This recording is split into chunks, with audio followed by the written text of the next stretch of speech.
America की Iran को धमकी तो रूस ने भी दिखाई भपकी। ईरान को मिला एक और साथ। क्या वर्ल्ड वॉर 3 की तरफ बढ़ रही हालात। नमस्कार, मैं हूं आशीष त्रिपाठी। न्यूज 18 के डिजिटल प्लेटफॉर्म पर आपका स्वागत है। और ये वीडियो अंत तक देखेंगे तो आप समझ पाएंगे कि ईरान को अमेरिका ने जो बम मारने की धमकी दी थी, अब अमेरिका को क्या क्या किस तरह से धमकियां और प्रतिक्रियाएं देखने को मिल रही हैं। ईरान पर बम मारने की धमकी के बाद नए नए दोस्त बने पुराने दुश्मन भी अपने असली रंग में नजर आने लगे हैं। हम बात कर रहे हैं नई नई गलबैयां करते अमेरिका और रूस की, क्योंकि रूस अब अपने असली रंग में आ गया है। कहीं ये तीसरे विश्व युद्ध की ओर बढ़ते कदम तो नहीं। हाल ही में शी जिनपिंग और पुतिन ने ईरान के परमाणु कार्यक्रम को समर्थन देने का ऐलान कर अमेरिका के लिए मुश्किलें खड़ी कर दी थी, और इसके बाद ईरान रूस और चाइना के समर्थन से जल्द ही परमाणु शक्ति बनने की संभावना के चलते आगे की ओर देख रहा है। जबकि ये बात अमेरिकी प्रेसिडेंट डोनाल्ड ट्रंप को बिल्कुल भी रास नहीं आ रही है, क्योंकि ईरान का परमाणु संपन्न शक्ति बनना अमेरिका और इजराइल के लिए खतरनाक हो सकता है। जी हां, दरअसल हाल ही के दिनों में अमेरिका का पूरा जो ध्यान था वो ईरान को परमाणु समझौते के लिए तैयार करने पर था, लेकिन मौजूदा हालात को देखते हुए अमेरिका की सारी उम्मीदें टूटती नजर आ रही हैं। हालांकि अमेरिका के प्रेसिडेंट डोनाल्ड ट्रंप अभी भी ये चाहते हैं कि दोनों देशों के बीच परमाणु समझौता हो जाए। इस बारे में एक इंटरव्यू में अमेरिकी प्रेसिडेंट डोनाल्ड ट्रंप ने कहा भी था कि अगर वे सहमत नहीं होते हैं तो बमबारी होगी, और ये ऐसी बमबारी होगी जैसी उन्होंने पहले कभी न देखी हो। अब इसके बाद इंटरनेशनल अफेयर्स जनरल को दिए गए एक और इंटरव्यू में बोलते हुए रूस के उप विदेश मंत्री सार्गेई रायाबकोव ने इस मुद्दे पर चिंता जताई है। उन्होंने जोर देकर कहा कि धमकियों और अल्टीमेटम्स को लेकर तनाव तो बढ़ेगा। अमेरिकी प्रेसिडेंट डोनाल्ड ट्रंप के जवाब में ईरानी संसद के स्पीकर ने अमेरिकी सैन्य ठिकानों को तबाह करने की चेतावनी भी दी थी। ईरान के संसद के स्पीकर मोहम्मद बकर कलीबाफ ने अंतर्राष्ट्रीय कुछ दिवस पर तेहरान यूनिवर्सिटी में आयोजित एक कार्यक्रम को संबोधित करते हुए ये बातें कही थी। और इसके पहले एक रिपोर्ट में ये कहा गया था कि अमेरिकी प्रेसिडेंट डोनाल्ड ट्रंप ने चेतावनी दी है कि अगर ईरान ने अपने परमाणु कार्यक्रम पर समझौता करने से इनकार किया तो वो ईरान पर बमबारी करने का विचार करेंगे। और ईरान को इस बात का पूरा एहसास है कि अगर अमेरिका उस पर हमला करता है तो रूस और चाइना उसके साथ खड़े होंगे। अमेरिका के खिलाफ वैश्विक समीकरण में ये दो बड़े खिलाड़ी ईरान की ताकत को और मजबूत कर रहे हैं। एक और खिलाड़ी है, उसकी भी बात करेंगे।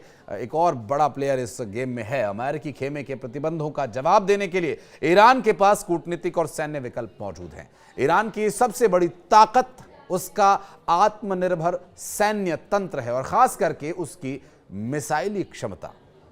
ईरानी मिसाइली रिवॉल्यूशनरी गार्ड्स कॉम्स के वरिष्ठ commander general Amir Ali Hajizadeh ने अमेरिका को चेतावनी देते हुए कहा कि अमेरिका के क्षेत्र में कम से कम 10 सैन्य ठिकाने हैं जहां 50,000 सैनिक तैनात हैं। अगर वे हम पर हमला करते हैं तो उन्हें कड़ा जवाब मिलेगा। ईरान ने केवल बयानबाजी तक खुद को सीमित नहीं रखा, बल्कि उसने संयुक्त राष्ट्र के जरिए भी अमेरिका को सीधी चेतावनी भेजी है। और संयुक्त राष्ट्र में ईरान के राजदूत अमीर सईद इरवानी ने अमेरिका की धमकियों को गैर जिम्मेदाराना करार देते हुए सुरक्षा परिषद को पत्र भी लिखा है।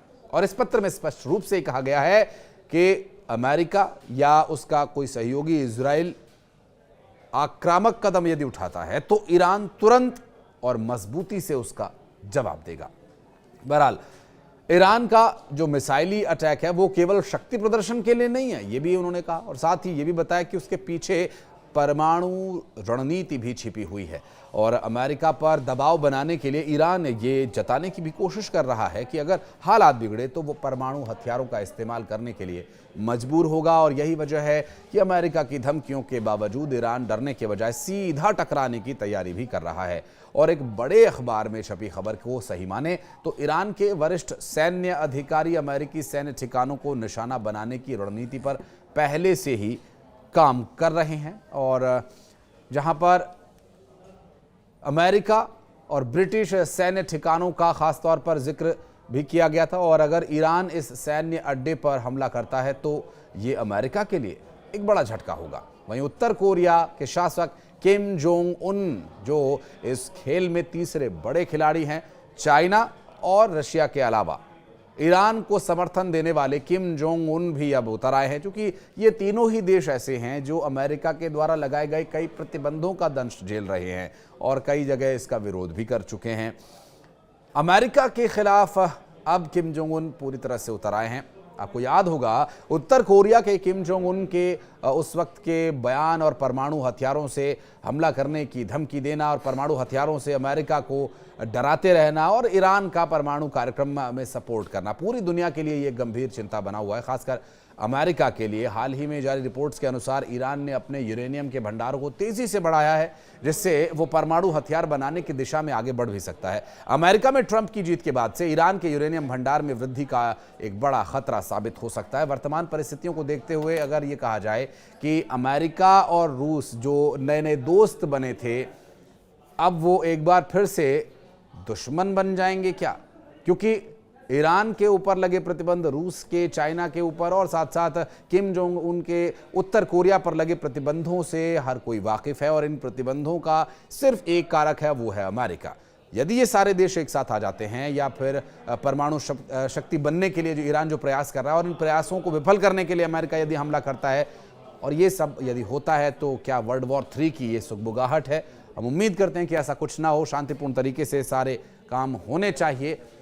लेकिन वर्तमान परिस्थितियां किस ओर इशारा कर रही हैं, ये आप अपने विवेक से तय करके अब कमेंट सेक्शन में उपस्थिति दर्ज कराएंगे तो हम भी समझ पाएंगे कि इस वीडियो को देखकर आप इस मुद्दे पर कितनी समझ रखते हैं या फिर आप क्या समझना चाहते हैं। बहरहाल इस वीडियो को लेकर अगर आप कुछ कहना चाहते हैं तो ज़रूर कमेंट सेक्शन में अपनी उपस्थिति दर्ज कराइएगा। अगर ये वीडियो आपको इन्फॉर्मेटिव लगा तो ज़रूर इसे शेयर कीजिएगा अपने दोस्तों के साथ, अपने चाहने वालों के साथ। और इस वीडियो को शेयर करने के साथ अगर आप फेसबुक पर ये पेज पर वीडियो देख रहे हैं तो पेज को लाइक ज़रूर कीजिएगा। और अगर यूट्यूब पर ये वीडियो आपने देखा और अगर अभी तक आपने चैनल को सब्सक्राइब नहीं किया है तो प्लीज़ इसे सब्सक्राइब कीजिएगा। धन्यवाद।